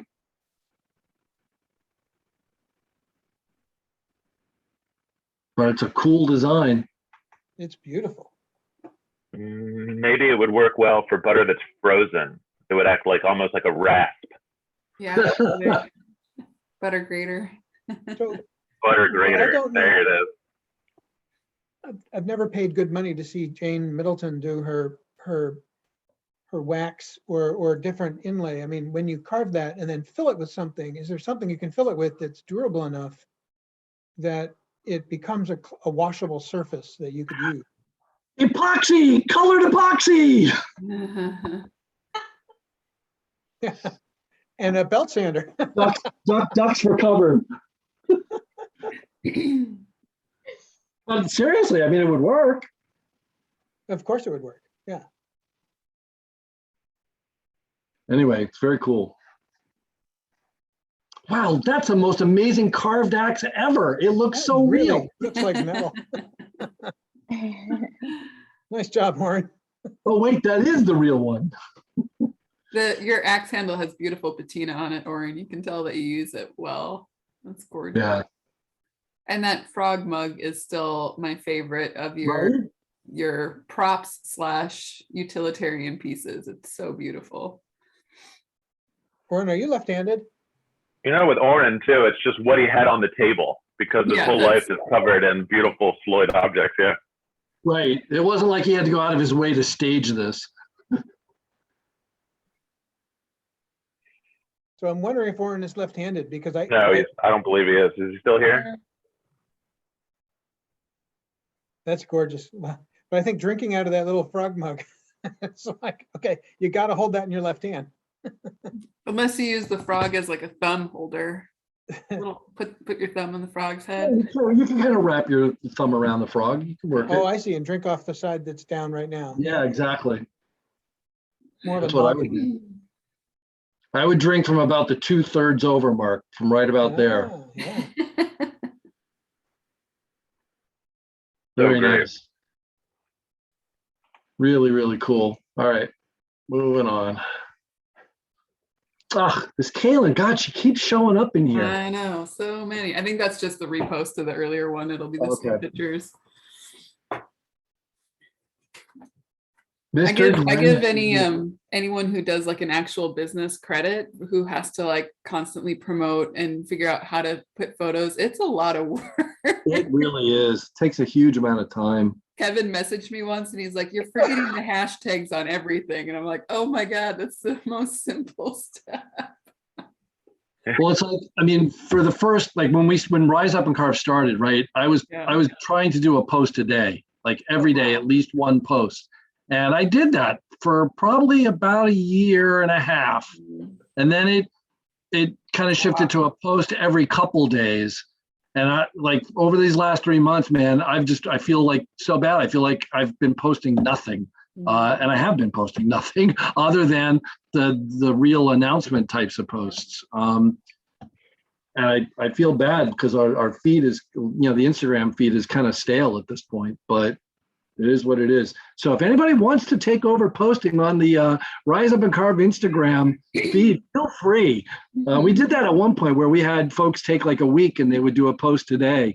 We haven't done that for a while, but if anybody's interested and wants to, reach out to me, DM me, because I'm more than happy to kind of turn it over for a period of time for folks to play with and post stuff. And I've been trying to do the repost thing a lot more lately, especially as people like, oh, Rachel, are you still here? Sure. Huge thank you, by the way, for the Rise Up and Swap.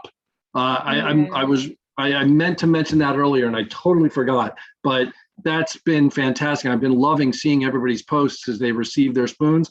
I finally got mine mailed out to Norway 2 days ago.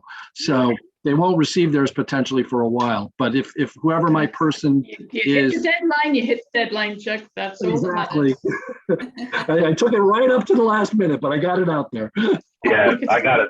I'm sure that Rachel does it really gracefully, but I'm sure that spoon swap is a ton of work. Yeah. So many thanks, Rachel. Really appreciate Where's it. the effort to do the stories, do you think? What's that? So I'm trying to repost on the Rise Up stories as people receive their spoons and post about it and putting on the stories. Do you think that's? Yeah, I've been doing that too as I see them. So I think that's I like it. I think it's fun. Yeah. I love seeing them. Yeah. Okay. I think people really love that spoon swap. I think it's like a cherished event at this point. I would agree. So how many actually, Rachel, while we're on it, sorry, go ahead. Yeah, it's been a really treat to wait to get the spoon and thinking, am I forgotten or what? But no, I got it. I know, I'm still waiting too. I have to wait for a while. Yeah. Those folks in Australia are going to have to wait a long time because at the moment USPS aren't taking any mail to Australia. Yeah. It doesn't sound like they're revisiting it for a while. Yeah, shipping anything internationally has gotten to be a real pain. No, that's not true. The rest of the world's coping just fine, Chuck. It's just the States. Even Canada's coping. Well, that's what I meant. From my perspective, shipping anything has gotten to be a real pain. I think Louis DeJoy is having some fun with us too. What was I going to ask? Oh, so Rachel, what was the total tally on participants? 140 blank. Yeah, 140. Wow. Wow. Yeah, it had been 42 the year before. Wow. That's wild. That's incredible. Yeah. Yeah. Now, what do we have to do to get all of those people to come on? Right, I want to get everybody on for a Rise Up and Swap event. So we have 140 people on at once. Well, on the 4th of December, we're going to have an event. Rise up and swap. Show off your spoons. That's right. I can't wait. Yeah, maybe not with 140. Did we announce that yet? Sorry? Yeah. Did we actually do a post announcing it? I haven't announced. Well, I mean, it's been announced to all the people who've been involved in it because they got the email, but we haven't done anything more than that. We should post about it though. Yeah. All right. I mean, we got time, so it's too far out now. People will forget it, but We can have a show and tell. We can have, everybody can have some kind of food prepared on their cheese board with their spreader right. and their axe. And then Andreas is going to push out a whole bunch of recipes so we can all have a big holiday party together with food and drink. that's right. All right, we got to keep moving through our posts here, so I'm going to bring it back. Sorry. Mr. Glenn Dinning. I haven't seen Ian in so long because I haven't been on in so long. Duh.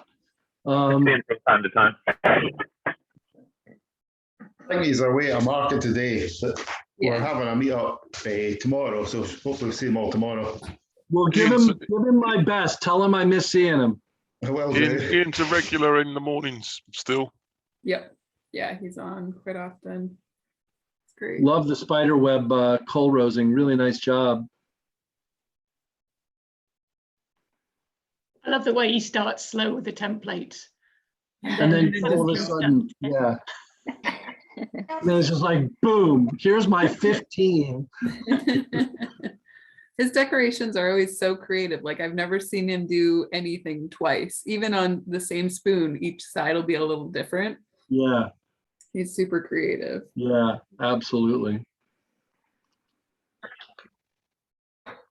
Mr. Sunny Beach. Nice job. I love that this one where you got the sapwood and the heartwood peeking out with the sapwood peeking out around it. Really nice. Yeah, that's not an accident. I think that's careful planning. Yeah, no, that's what he was trying to go for. Yeah. Yeah, he does a good job. He really does. All right, Jeff, stop showing off. Those are beautiful. So pretty. God, look at that. Just gorgeous. Hakapiri. Never heard of that wood. That's it. We need to take a field trip to New Zealand to gather some wood. Maybe we should have an axe exchange next year. That looks like such a fun project. Yeah.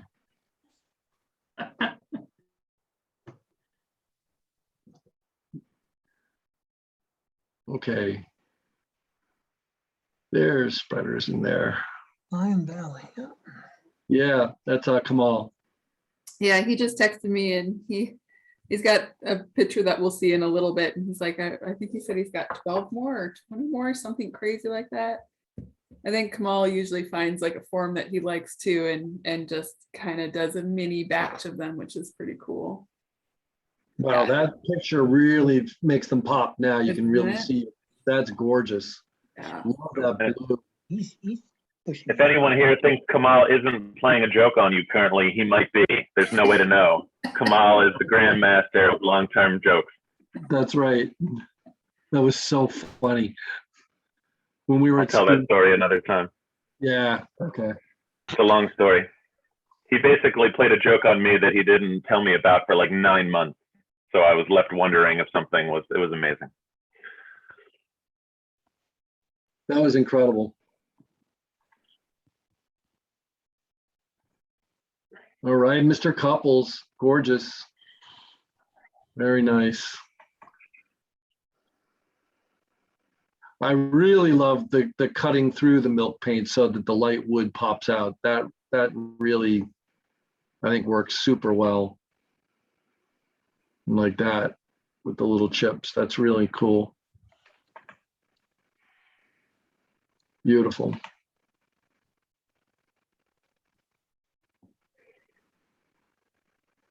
Mr. Glendenning, few more. So pretty. Very cool.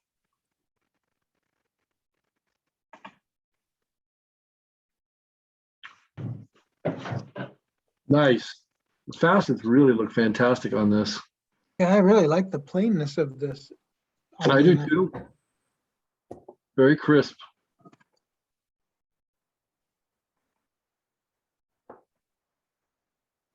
Nice. Guess who? Yeah. Love that. You always get such gorgeous curly wood. Oh, I was really hoping to see his like artistic interpretation of an axe, because I really wanted to see like a beautiful, flowy, Yeah. like That no would be sharp interesting. angles. Yeah. Look at the spalt on that. That's really pops through. Just gorgeous. Beautiful. Oh, pretty. Nice. Yeah, that sort of almost that's has that type of a great. feel, that axe. You're Smoothed at out Patrice. axe. It's kind of got a very smooth, kind of flowy feel to it. It looks great. The edge is sharp. That's all that matters. Yeah. It's beautiful. And Patrice, I want to know about vegan things that you would cut and spread. Mm-hmm. Oh yeah, they have like cashew based cream cheeses and Yeah, there's really a lot of. interesting. I'm not a vegan, but I eat at a place that serves vegan food, and it does not feel like a substitute. Some of that stuff is delicious. I love your hexagon stuff and the way you play with the different colors and the paint and the texturing, and it's just really cool. It's so cool. And man, that spreader, the grain in it is so, Oh, yeah, just to die for. It's absolutely gorgeous. yeah, I am so glad I washed the paint off of that one. it's good. Yeah, that was a good choice. I'm a fan of painting and decorating, but that's where you need to let the grain just be on its own. That's green showing through there, right? Go back one. That's that green right there. Green or green? Green, like And that, it's a little bit higher. And I've not seen many black walnut pieces hold it for time, but when you're fresh cutting into a beautifully fresh piece and you get these amazing purples and greens and yellows and different shades, it's just so spectacular, and it's just so frustrating that it fades. I disagree. That's the pleasure of splitting a log. Well, that's true. That is true. But I'd love to be able to fix it and capture it so that it can stay there. It's lovely that it's ephemeral. I guess.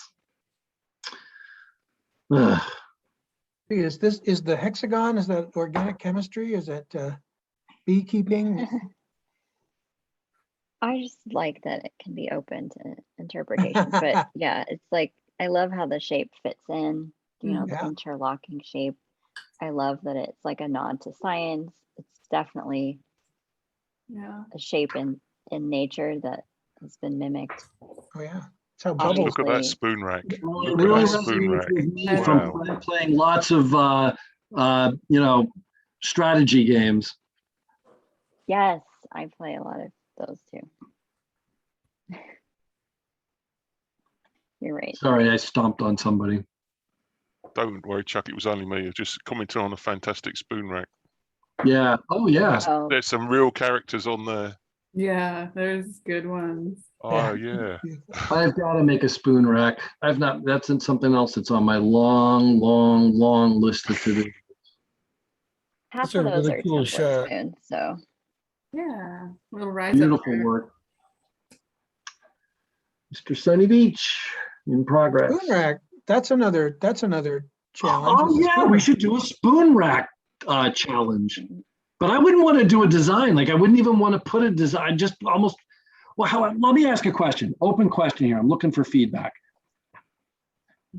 If we want to do a challenge in a given month where we don't put out a template, but it's just an open challenge for everybody to come with their own design, should we do that as part of the RUAC like spoon template challenge, or should it be a separate thing?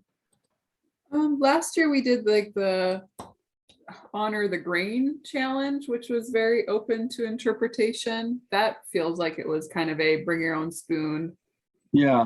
We'll look at creative. Mine's going to be a not really a template challenge. Yeah. Oh, really? It's going to be this is how I make a spoon with an axe template, and you can make your own design within that.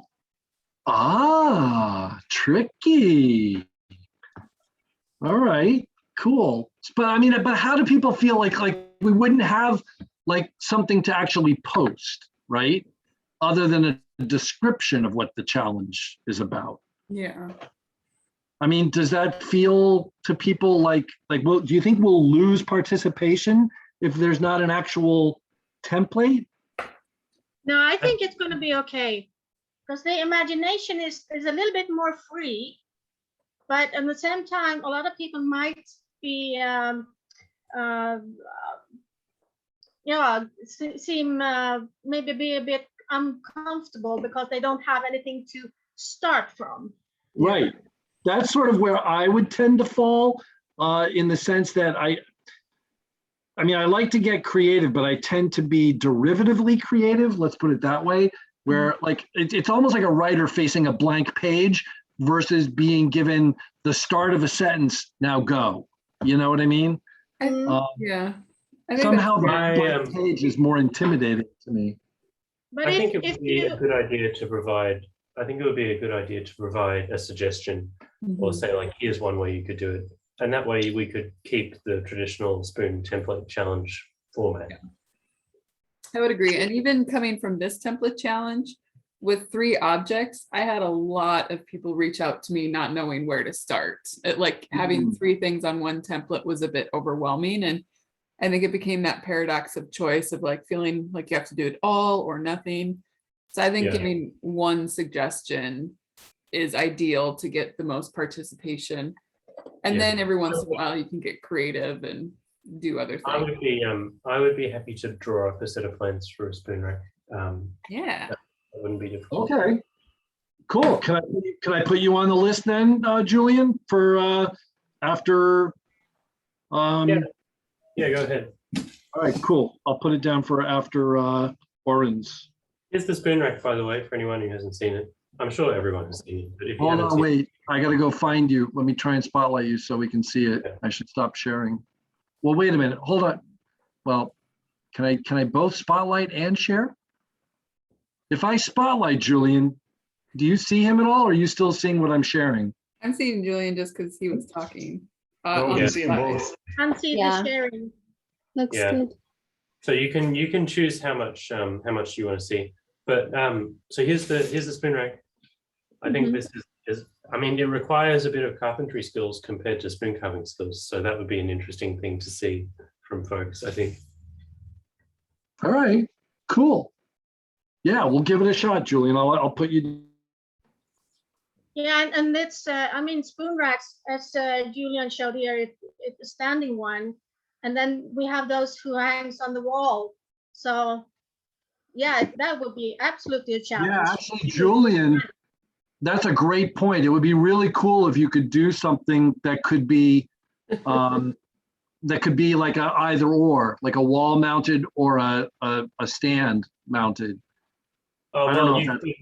you totally could. You just put brackets under it instead of feet. Okay, yeah, brilliant. All right, let me. I just realized we're talking about all this stuff and I'm recording all of this. So let me blast through the rest of the Instagram so I can shut recording down. And then Julian, I know you want to talk about your spreader designs. Very cool, Kevin, with the axe.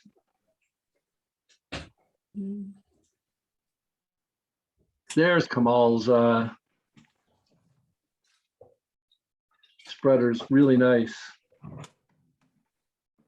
Yeah, I like how he kind of tapered the end of the handle down a little bit. That's a cool design feature. Just a beautiful soft palette of colors. Yeah. Yeah, that's an interesting to have that additional little like recurve coming back. Mm-hmm.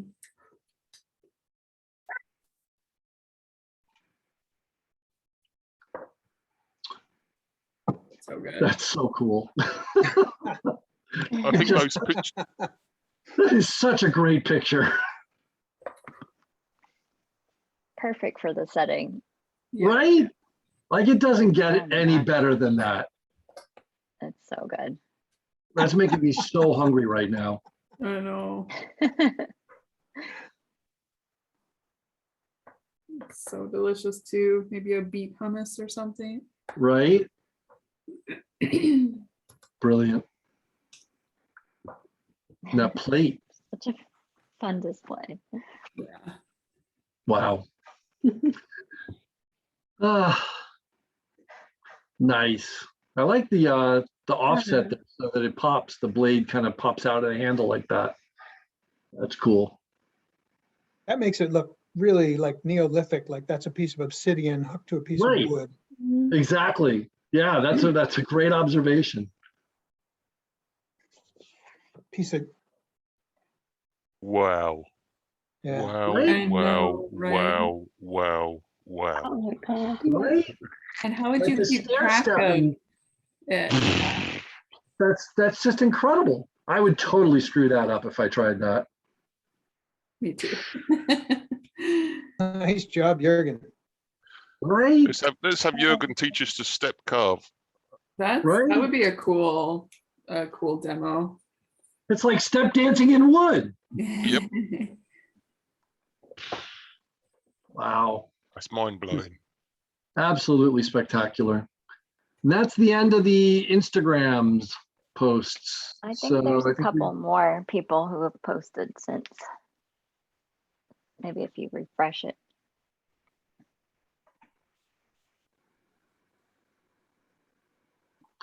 nice speedy internet connection.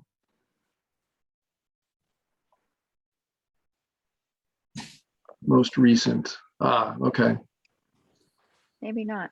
I thought I saw some just a couple minutes ago. I don't know. It could be my just my feed not refreshing properly. That circular spreaders for me does something really, really wonderful, because the variations of a theme, although very subtle, are really quite pronounced in their impact. I thought Yeah. that was a particularly good photo. I agree. That's an interesting variation on the shape with that angle like that. Really So cool. those little variations, when people show multiples in that way, really is fascinating what the thought path is. I really love that. Yeah. Yep. All right. Excellent. All right. I'm going to stop sharing and come back in over here. And Julian, I'm going to spotlight you when you're ready, or if you're ready. Yeah, that's good. Get him out. So I've made a lot of spreaders in my time. And I've arrived on one particular design that I like, so I thought I'd share that. Here they are. Because I feel like it has some consistency to it, but you can also extend the idea for different functions. Beautiful. Mm. Right. Really So cool. the ones, for example, these three in mulberry. You can make these cutesy little ones Yeah, those are sweet. for spreading. Nice. You can make them out of scraps. Oh, As with most things I make, if I got a bend in the wood, I have a bend in the spreader. Yeah. Same thing here. You can make them larger to make a spatula type thing, which are good for icing cakes. I don't know if you ever tried to use one of these for in the kitchen, but really good for icing cakes and scraping bowls. Yep. And then I also make skinny little ones for getting into jars. Cool. Same thing, just follow the bend, right? And I'm convinced on this design, in terms of simplicity and function. Big fan of this shape, because as you say, you need to have some relief for your fingers. Yeah. For spreading. It's like a kitchen knife. You need to have a heel. And other than that, I tried to just cut out every extraneous bit that I could and just leave the bare bones for yeah. There you go. That's my butter spreader. And I've been lately. I'm a person who always draws my designs out with a pencil, just freehand every time before I carve. But when I carve those ones, I have been practicing just going straight with the axe and not drawing any lines. And I really enjoy carving them that way because they're so simple. They all end up slightly different. That's really cool.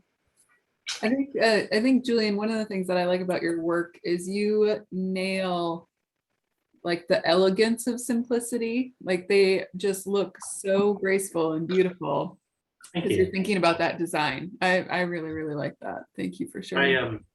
I really, really try with that specifically, so I appreciate the comment. Yeah. Yeah, absolutely. Thank you so much, Julian. Also, while I'm talking, look what I did today. Oh, nice. Wow, This one. that's amazing. That's That's really good. Forged by me. Wow. Yeah. So putting a handle. It's not a solid knife. I mean, it kind of is, but it doesn't have a set down on the back. So it would stick out forwards a bit too much. I had it more in mind as like a sort of a utility or a little like belt knife. Nice. Someone's gonna get it for Chris Kringle this year. Not sure if I'll do anything else. And I did. You maybe can't see it, but just a little bit of decorative file work on the heel. Oh, cool. Yeah, I can't see it. Yeah, I can see Forge the. inside or outside? Oh, there it is. Got it. Okay. Cool. Yeah. Nice. Really cool. Awesome. All right. I am going to jump back out here and I'm going to bring our recording to an end. So thank you, everybody. Once again, huge thanks to Kaylyn for the challenge and for stepping up with her milk paint demo and for filling in for me as host on the last one. Thank you to all of you for your participation. RUAC wouldn't be what it is without every one of you. So thank you so much. Thank you. I'm going to hit stop recording and we'll catch you next time.